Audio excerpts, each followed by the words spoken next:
সুপ্রভাত সবাইকে। আমার আরও একটি নতুন ব্লগে আপনাদের সকলকে স্বাগত। এই আমার বাড়ির বাগান, জামরুল গাছে জামরুল ধরেছে, অনেক ফুলও ফুটেছে।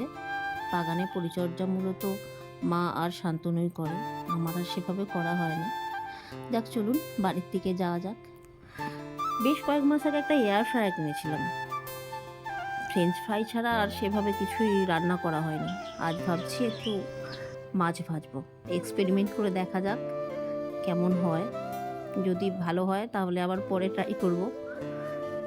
একটু মাছগুলোতে অয়েল ব্রাশ করে নিয়েছিলাম, আবার তেল ছাড়াও হয়। আমি হালকা একটু ব্রাশ করে নিয়েছিলাম। দেখা যাক কি হয় শেষ পর্যন্ত।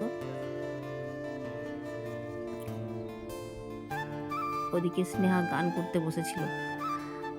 এই যে দিলাম টাইম সেট করে।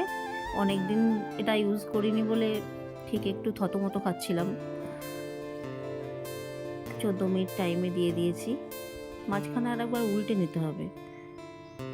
হালকা ভাজা হয়েছিল, আর একবার উল্টে নিয়ে দিলে দেখা যাক কি হয়।